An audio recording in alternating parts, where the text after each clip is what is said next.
Janvier 1901. Le 19e siècle s'achève avec une surprenante exactitude.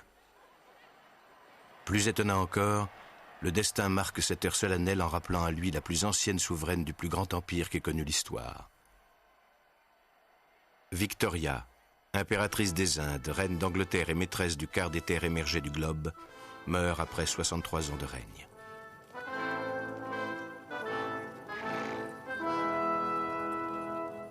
Deux empereurs et deux rois, 24 princes et 13 altesses royales suivent son cercueil, sans oublier le président d'une France républicaine.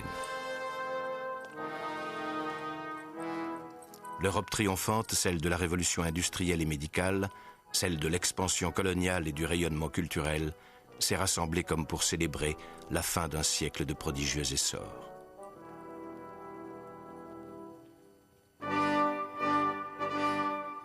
Aux côtés du nouveau souverain Édouard VII, c'est la continuité des régimes, la permanence des empires et la stabilité des sociétés que personnifient ces maîtres de l'univers.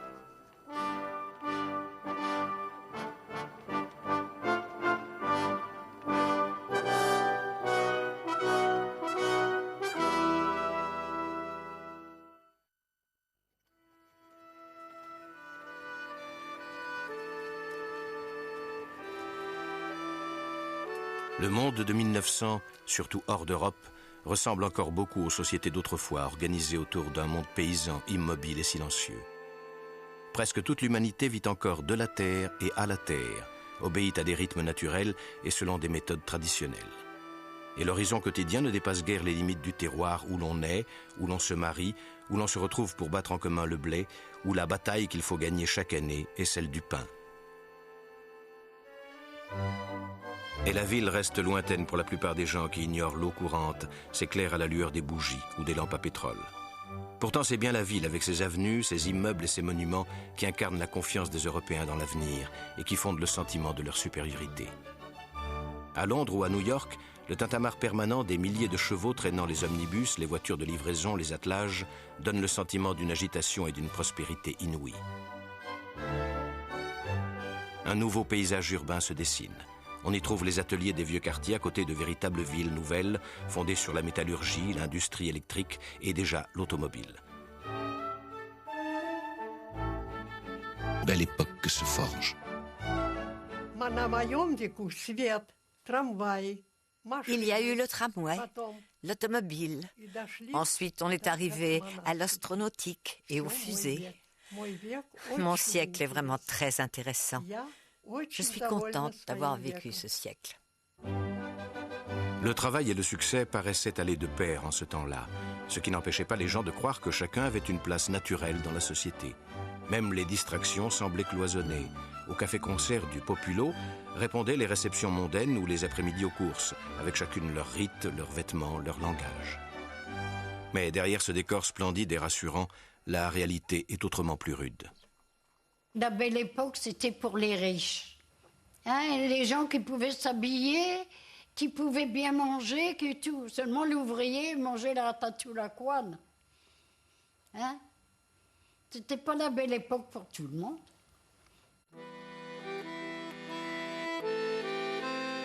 Pour les pauvres, survivre est un combat de tous les jours et les familles ne doivent compter que sur elles-mêmes. Si on est sans travail ou sans domicile, on ne reçoit aucune aide de l'État. Seuls quelques rares pays, comme l'Allemagne, grâce à Bismarck, pratiquent un embryon de protection sociale. Seule l'assistance privée, religieuse ou philanthropique intervient ici ou là pour soulager les misères.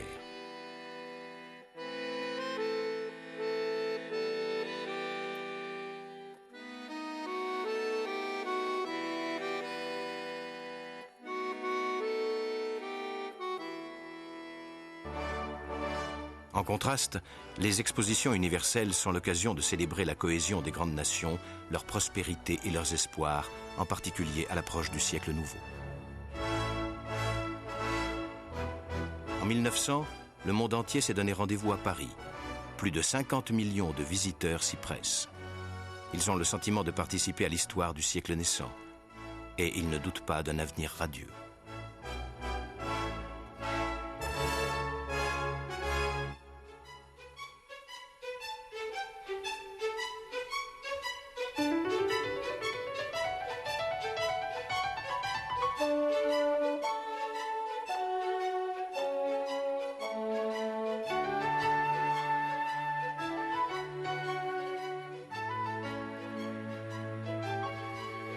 Ce n'est pas seulement à la naissance d'un Paris moderne flambant de l'électricité qu'ils assistent, mais au spectacle du monde d'1 milliard d'habitants, résumé entre le Grand Palais et la Tour Eiffel.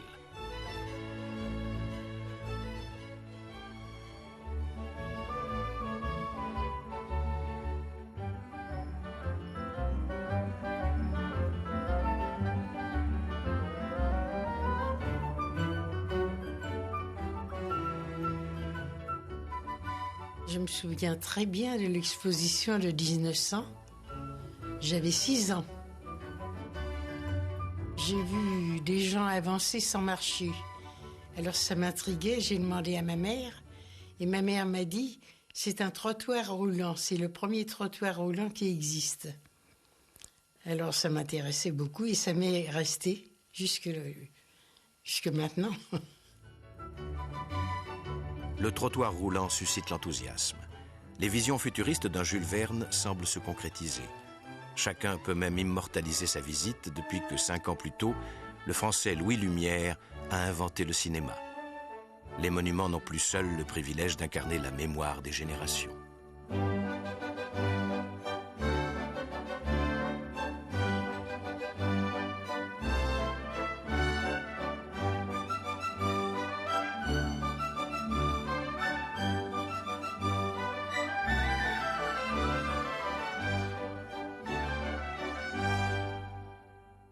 En découvrant les pavillons des 5 continents, l'homme de 1900 se donne le plaisir de comparer la puissance industrielle allemande ou le génie inventif des Américains, promoteurs de l'énergie du futur, l'électricité. L'homme de 1900 rêve à la découverte des terres encore inconnues d'Afrique, au moyen de relier entre eux des morceaux d'empire, et songe à la conquête d'autres planètes. Il espère que ces machines réduiront la peine des hommes, lui économiseront des forces et, pourquoi pas, l'aideront à vivre plus longtemps. Il a oublié les rivalités économiques, le souvenir des guerres et des massacres. Les hommes de 1900 croient que le XXe siècle sera l'Eldorado. Qu'est-ce qui pourrait bien troubler cet optimisme? À l'Expo de Paris, comme lors des funérailles de Victoria, la longue cohorte des peuples colonisés, Maharaja en tête, témoigne d'un ordre international enfin assuré. Ce ne sont pas la guerre des Boers à la pointe extrême de l'Afrique, ni la révolte des Boxers dans une Chine méconnue qui vont inquiéter les Européens. Ne sont-ils pas en paix depuis 30 ans? Les Britanniques ne doutent donc pas plus de la supériorité de la race blanche que de la leur en particulier.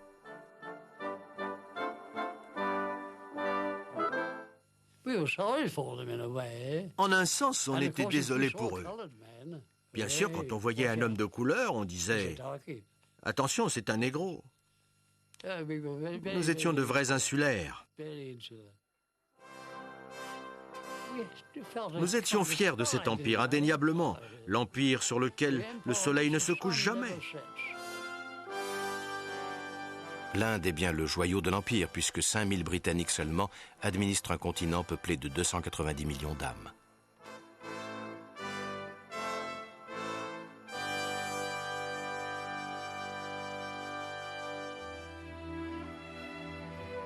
L'Afrique n'échappe pas non plus à la domination européenne. En ce début de siècle, les puissances y disputent les dernières terres indépendantes.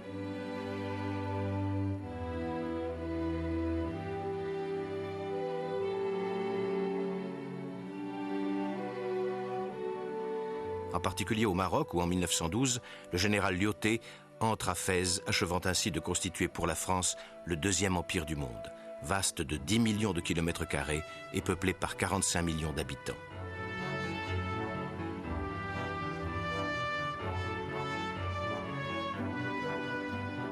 Il s'agit, par l'école et la vaccination, de les transformer en loyaux sujets, à défaut d'en faire des citoyens.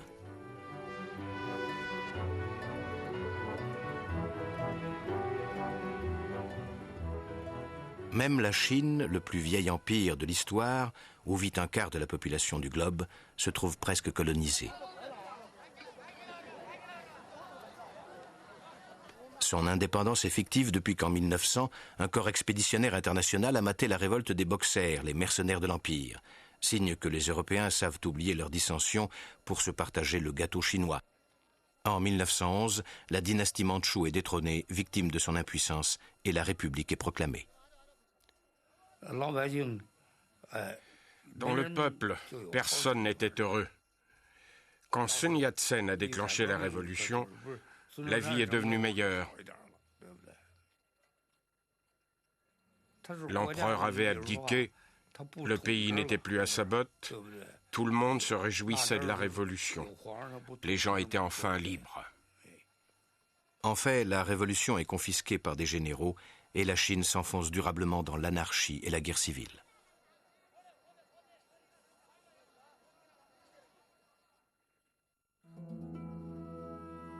Le Japon offre l'exemple du contraire. Il s'est mis en une génération à l'école de l'Occident. Il lui a emprunté les secrets de sa modernisation et les ressorts de la puissance. Le pays ne renie pas pour autant ses traditions, et l'empereur est à la fois le symbole du Japon, en même temps qu'il détient toute la réalité du pouvoir.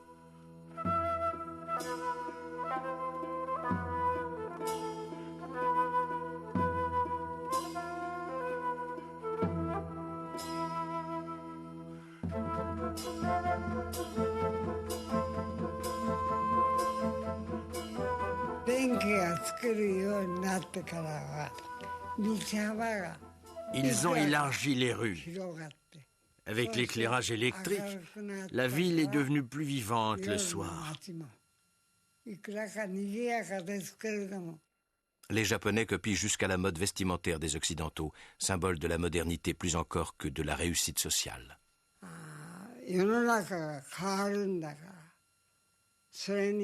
Nous avons fait la fête pendant 3 jours avec les tambours promenés sur un char dans les rues du village.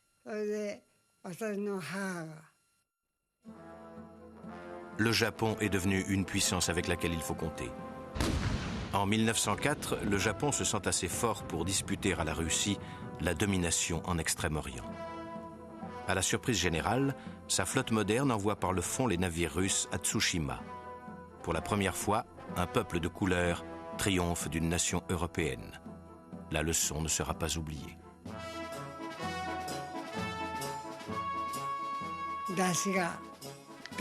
Le Japon avait remporté une grande victoire contre la Russie et nous n'avions plus peur des étrangers.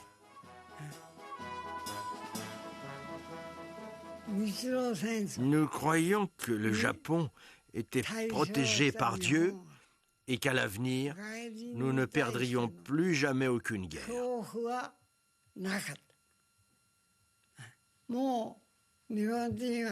C'était aussi simple que ça, nous n'avions plus peur des étrangers. Je savais que le monde se développait considérablement et j'ai pensé que je devais avoir un métier adapté à ce monde en évolution.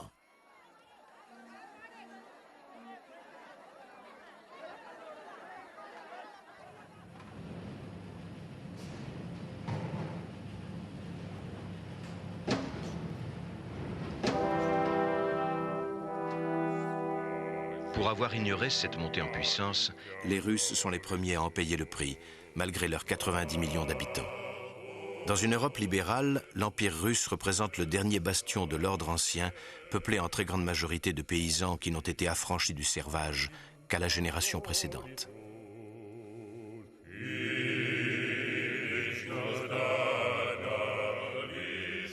Sergueï Boutsko est né dans un de ces villages de la Russie blanche.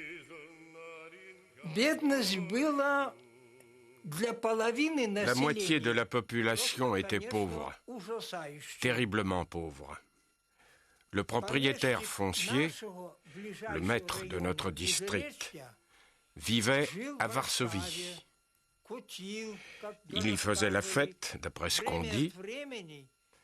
Parfois, il venait collecter l'argent auprès de l'intendant. Et puis, il repartait à Varsovie. Pas de vie politique.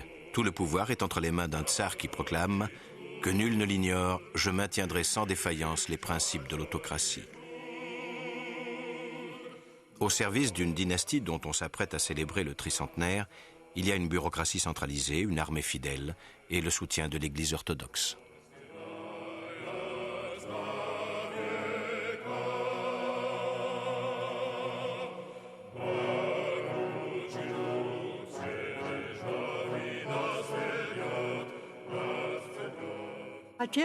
Mon père disait toujours que la vie sans un tsar était impossible.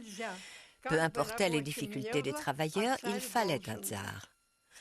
Dans ma famille, on ne disait jamais un mot contre le tsar. Ce qu'on disait de lui à l'usine, je l'ignore. Mais cette société est ébranlée par un vigoureux développement économique. Grâce aux capitaux étrangers, surtout français, est construite en 10 ans la première voie ferrée reliant l'Europe à l'Asie.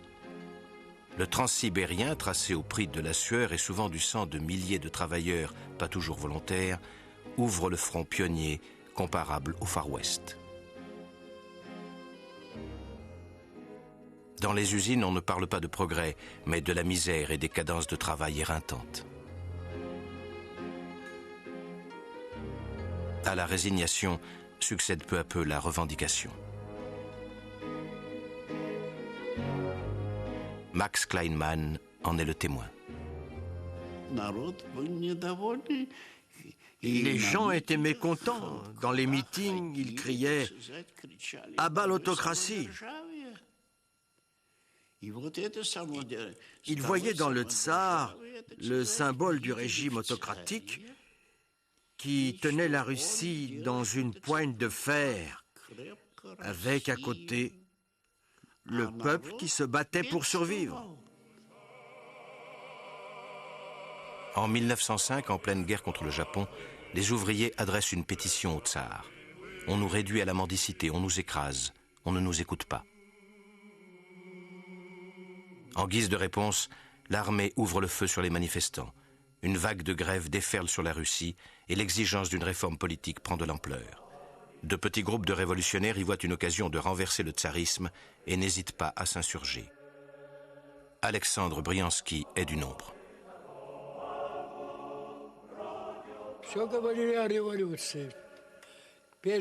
On parlait tous de la révolution et on chantait. Frères et compagnons intrépides, nous marchons d'un même pas. Nos esprits vont s'affermir dans la lutte pour l'union fraternelle, la vie et la liberté. Nous nous engageons corps et âme.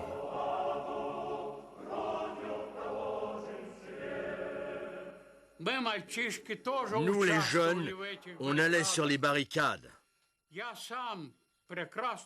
Je me rappelle comment on renversait les tramways tirés par des chevaux.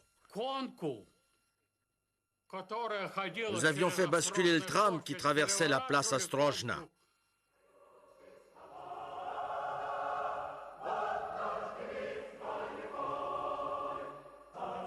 En octobre, le tsar est contraint d'accorder une constitution et l'élection d'une assemblée législative, la Douma. Les peuples européens, perplexes, s'interrogent sur l'avenir d'une nation qui semble écartelée entre le passé et l'avenir.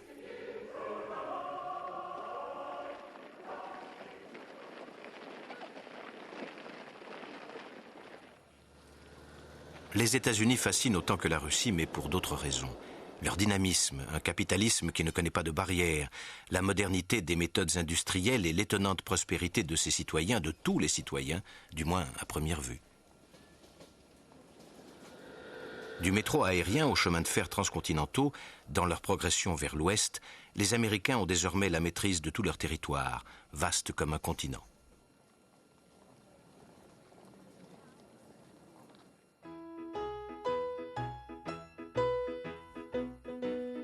Des salaires élevés stimulent la consommation. Le crédit n'est pas tabou, comme en Europe. Et la publicité n'a rien à voir avec la timide réclame du vieux continent.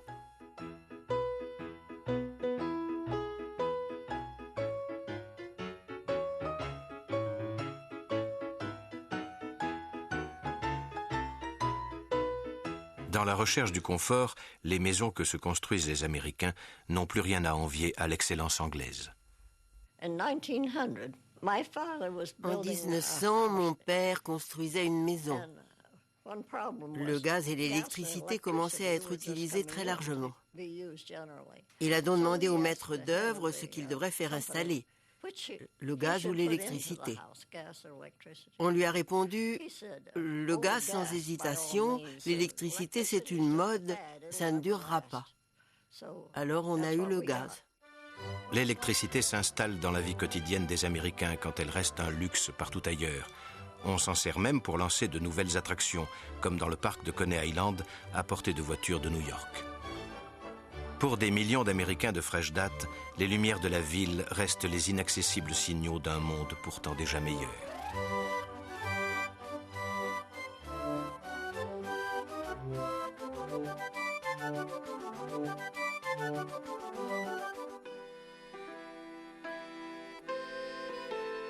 Poussés par la pauvreté, le chômage, la misère et la faim, près de 30 millions d'immigrants ont en un demi-siècle élu les États-Unis terre de leur rêve d'emploi.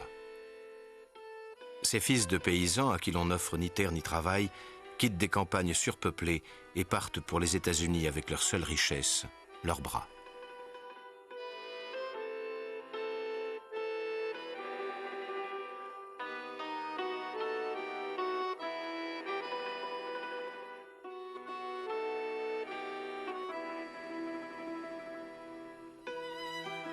D'autres, moins nombreux, sont chassés par l'intolérance politique, le racisme et l'antisémitisme. Ainsi, les Juifs de Russie ou de Roumanie fuient les pogroms et les persécutions.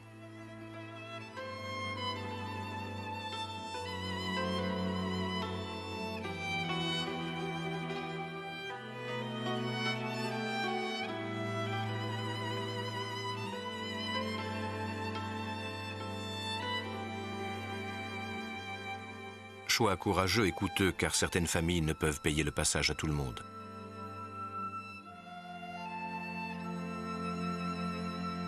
Nellie Gillenson doit ainsi abandonner ses parents en quittant l'Italie pour New York au début de l'année 1910. Je n'oublierai jamais les adieux avec ma mère. Elle me serrait très fort dans ses bras et moi aussi je la serrais fort. Les gens voulaient me détacher de ma mère, mais elle ne voulait pas me lâcher. Pendant des années, à chaque fois que j'y ai pensé, j'ai pleuré. Mais je n'ai jamais revu ni mon père, ni ma mère.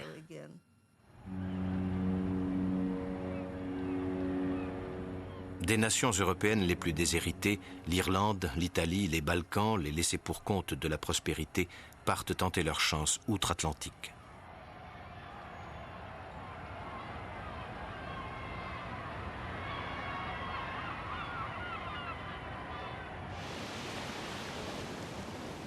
Le voyage était très pénible. Il ne se passait pas un jour sans que les passagers prient pour arriver en Amérique. Nous étions dans l'entrepont, un étage à l'intérieur du bateau. Nous avions des couchettes doubles. Ma mère et mon petit frère dormaient en bas, et nous, les plus grands, dormions au-dessus.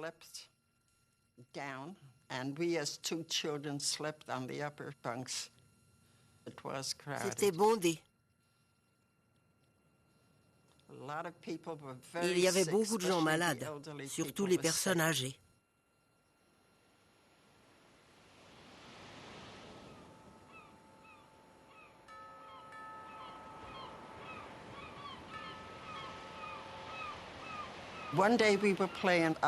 Un jour, nous étions en train de jouer sur le bateau. Un marin balayait le pont. Soudain, il s'est mis à hurler. Il montrait quelque chose du doigt. Il parlait une langue que je ne connaissais pas. Mais il criait « America, America » en montrant quelque chose. Nous avons tous regardé et d'un seul coup, on a vu l'Amérique. On a vu la Statue de la Liberté.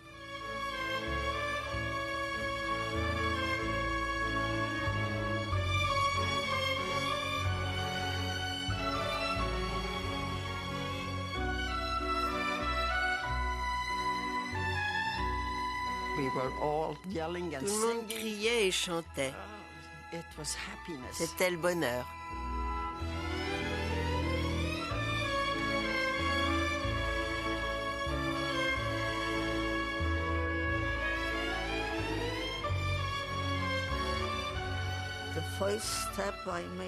Quand j'ai posé le pied sur le sol de l'Amérique, je voulais l'embrasser.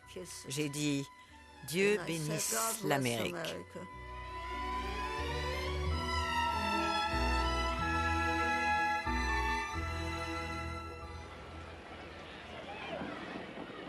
Il faudra longtemps pour que leurs rêves se concrétisent.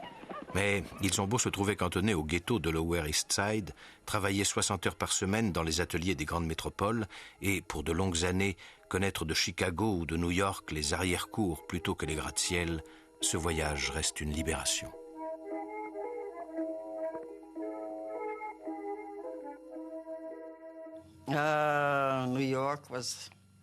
New York, à cette époque-là, c'était le paradis.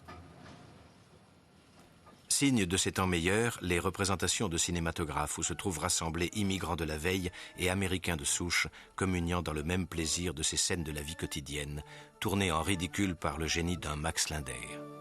La jeune Amy Sears découvre cela en 1903. J'étais aux anges. Je disais, regarde, regarde. J'étais assise sur les épaules de mon père et je regardais. Oui, c'est bien celui-là. Il secoue le flacon, en met un peu sur sa main et commence à frotter. Et plus il frotte, plus les cheveux poussent. Et il se retrouve avec une magnifique tignasse. J'étais vraiment aux anges.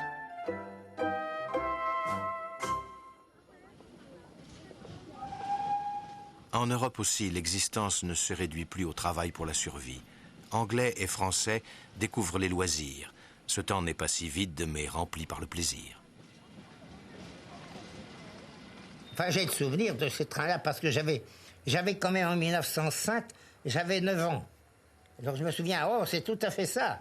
Les femmes avec leurs chapeaux, on était toujours coiffés.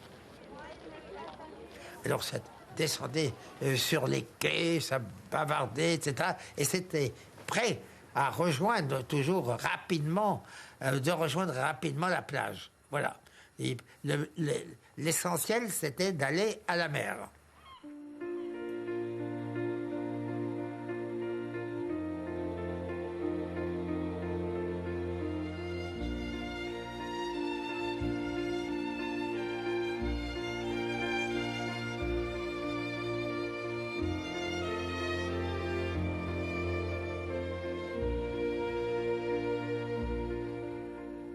Ben voilà, je vois une femme qui sort du bain avec son grand maillot. Voilà comme elles étaient à ce moment-là, c'était ça. L'eau est assez froide, là. Et il y avait de quoi pousser des petits cris quand elles se mettaient dans l'eau, là, ce qui était très très amusant à regarder.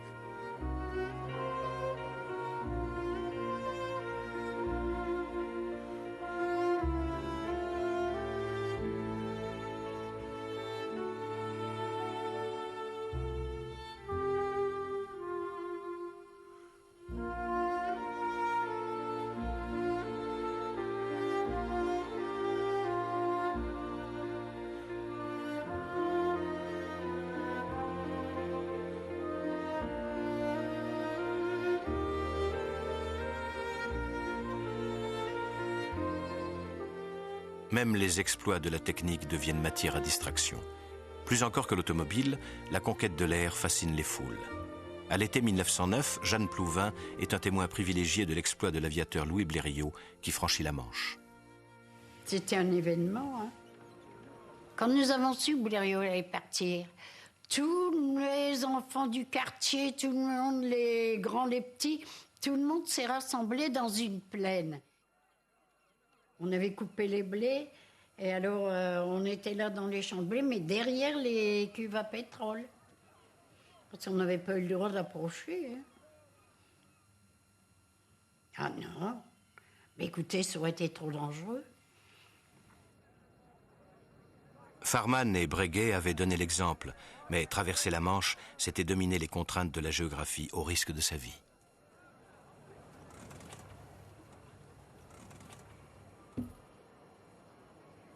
C'est un ingénieur, hein. C'est un monsieur. Très audacieux, parce qu'il savait qu'il risquait la mort, hein.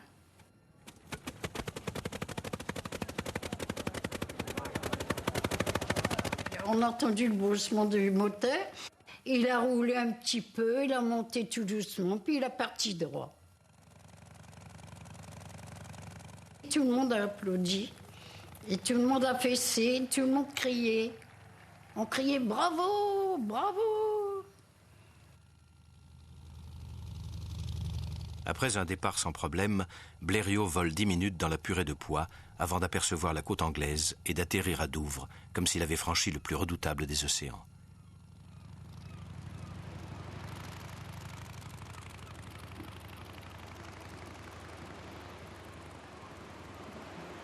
Des deux côtés de la Manche, l'enthousiasme populaire est à la mesure de l'événement et Blériot est accueilli triomphalement à Calais lors de son retour. Blériot a réussi la traversée, Blériot a réussi la traversée. Ça se criait sur les boulevards partout. Et ça a été une joie immense quand on a su qu'il avait atterri sur les falaises d'Angleterre. Tout le monde a applaudi, tout le monde était heureux. C'était une victoire française. Hein?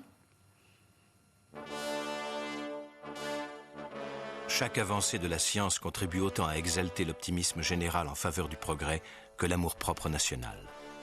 Lorsque les Britanniques mettent à flot le plus grand paquebot de tous les temps, le Titanic, tout le monde s'extasie sur ce navire insubmersible, produit de la meilleure technologie navale. Son voyage inaugural, en 1912, devait être le couronnement de la belle époque et d'une certaine douceur de vivre.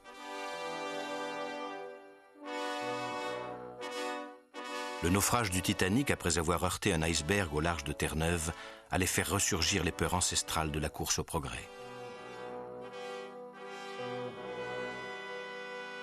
Au nombre des passagers figurait la famille Hart, Benjamin, Esther et leur fille Eva.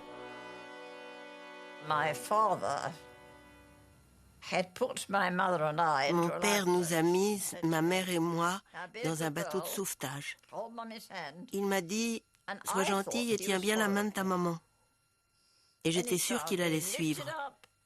N'importe quel enfant qu'on porte et qu'on met dans un bateau, comme ça, pense que son père va le suivre. Mais il n'est pas venu. De son canot de sauvetage, Eva assiste à l'engloutissement du Titanic.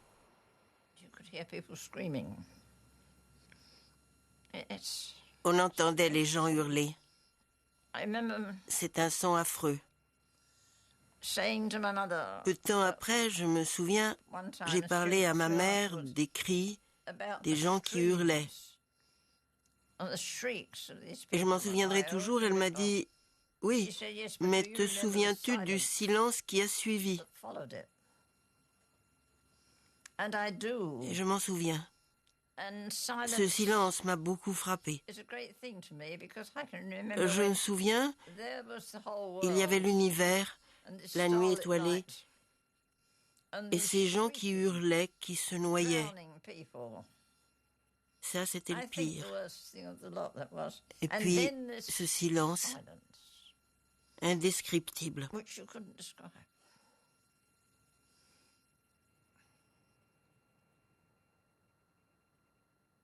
Cette nuit-là, on dénombra 1500 victimes, principalement des hommes, comme si chacun avait suivi le vieux dicton « les femmes et les enfants d'abord ».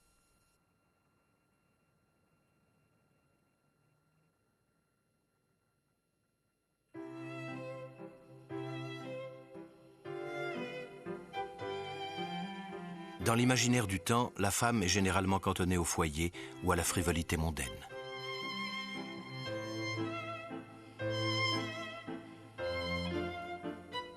Personnages de second rang depuis des siècles, les femmes aspirent à devenir des citoyens à l'égal des hommes. Plus question de travailler pour un salaire inférieur de moitié sans autre droit que le silence. La femme ne veut plus être l'enfant de la famille. Je pensais que les femmes étaient les égales des hommes et qu'elles devaient avoir leur mot à dire. Je pensais que les femmes devaient avoir les mêmes droits que les hommes, que c'était leur vie et qu'elles devaient pouvoir dire ce qu'elles voulaient. Que ce soit au Parlement ou ailleurs, l'opinion d'une femme doit compter autant que celle d'un homme. En Angleterre et aux États-Unis, essentiellement, les suffragettes multiplient les manifestations, entament des grèves de la faim en prison et dénoncent l'injustice d'une société sexiste.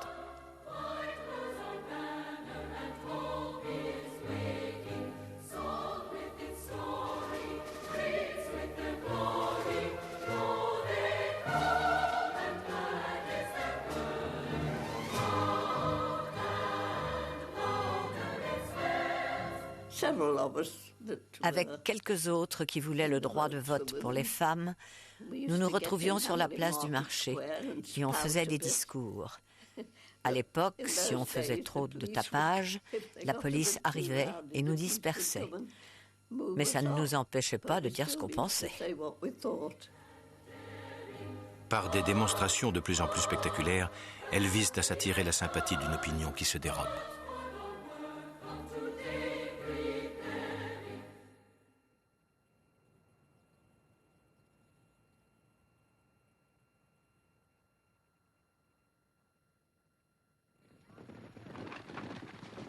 Lors de la fameuse course du Derby en 1913, Emmet Davison va jusqu'à se jeter sous les pattes du cheval portant les couleurs royales et meurt piétiné.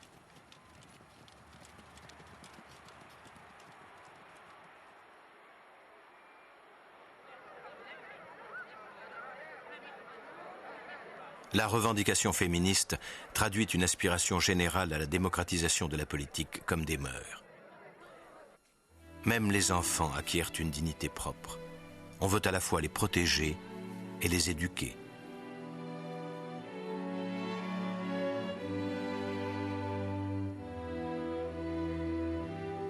L'instruction obligatoire jusqu'à 13 ans en France a rendu les peuples plus lucides et plus exigeants. Les progrès du niveau de vie et de l'hygiène ont remplacé l'inquiétude du lendemain par l'exigence du mieux vivre.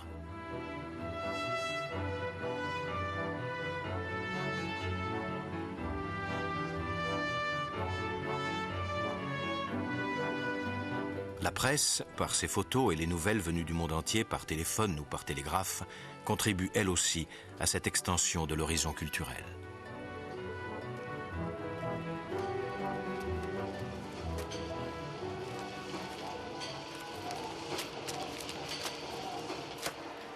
Les peuples obtiennent de plus en plus de possibilités de participer à la décision publique. Les campagnes électorales sont pour eux l'occasion de faire entendre leur voix et de choisir leurs représentants.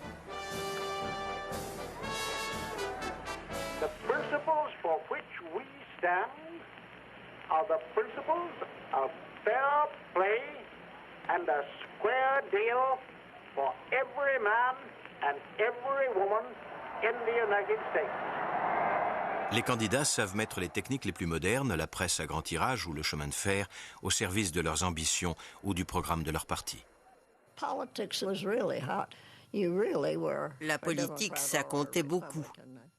On était soit démocrate, soit républicain, et les gens avaient ça à l'esprit, même quand ils faisaient des affaires. La politique était vraiment très importante.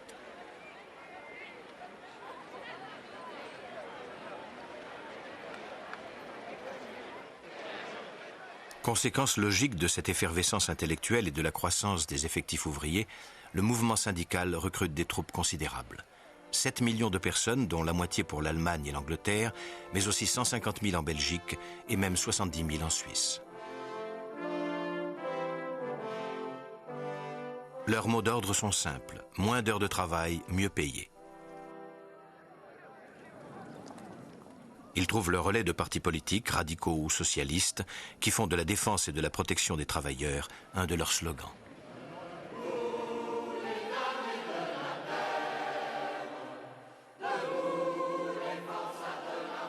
Ils n'hésitent pas, malgré les risques, à recourir à la grève.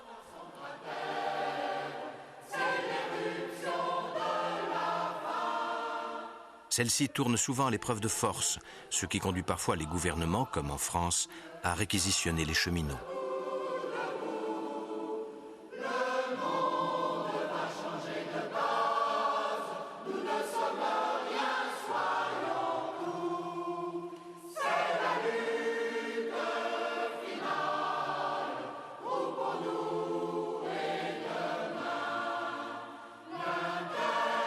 En 1911, dans cette grève en Écosse, un briseur de grève essaie en vain de se frayer un passage avec sa charrette en dépit du piquet de grève. Résultat, l'ouvrière Minnie Way est licenciée. La grève des charretiers a duré 6 semaines. Oui, 6 semaines exactement. Ils défilaient dans les rues en chantant. Oh, comment c'était déjà? Nous défilons pour de meilleurs salaires, comme c'est notre droit. Mais nous ne serons pas contents avant d'avoir les 10%, car nous avons le droit de vivre aussi bien que vous. Les conquêtes sociales sont inégales, souvent décevantes. Seules l'Angleterre et l'Allemagne disposent en 1914 d'une vraie sécurité sociale couvrant les grands risques de l'existence, accidents, chômage, maladies et vieillesse.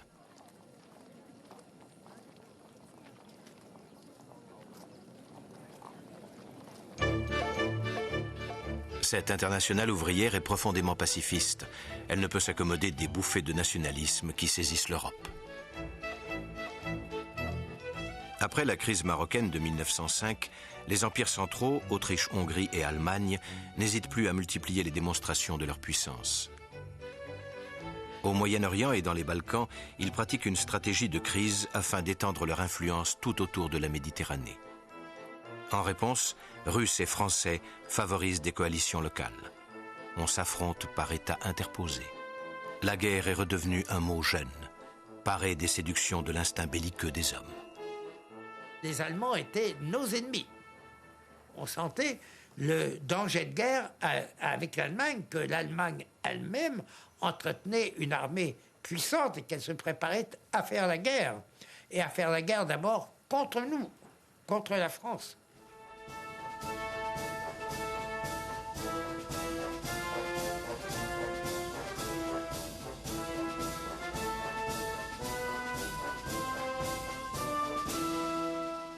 Le progrès, ce n'est plus seulement celui de la science, mais des premiers avions de combat ou des cuirassés tirant des obus de 900 kilos.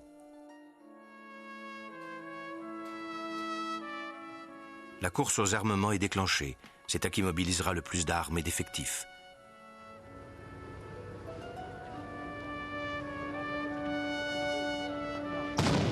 On n'hésite pas à allonger d'1 an le service militaire. L'Europe vit dans l'ère de la paix armée, avec 25 millions d'hommes prêts à mourir pour leur pays.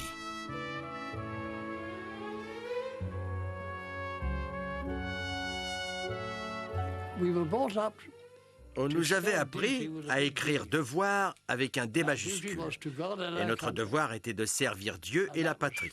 Un point, c'est tout. Les systèmes d'alliance, qui étaient censés garantir l'équilibre des forces, sont prêts à servir d'engrenage. Il manquait un détonateur, ce fut Sarajevo et l'assassinat de l'archiduc héritier d'Autriche par un nationaliste serbe.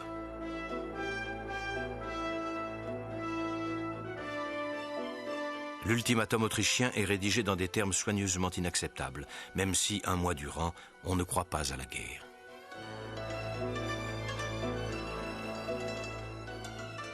À leur tour, les Russes mobilisent dans une atmosphère de résignation inquiète.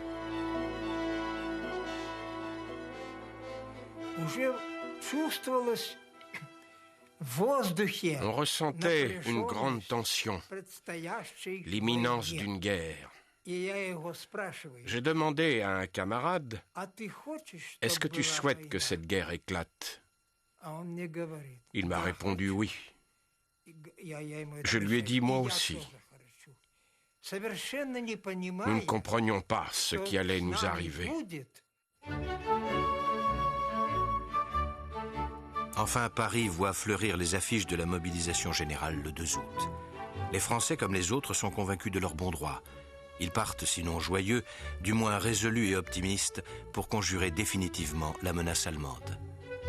Même les adversaires les plus déterminés de la guerre adhèrent à l'union sacrée. L'Europe est en guerre. Elle met entre parenthèses les espérances qui avaient salué l'entrée dans le siècle. Que la guerre dure un trimestre comme on le croyait, ou davantage, plus rien ne serait conforme au rêve de 1900.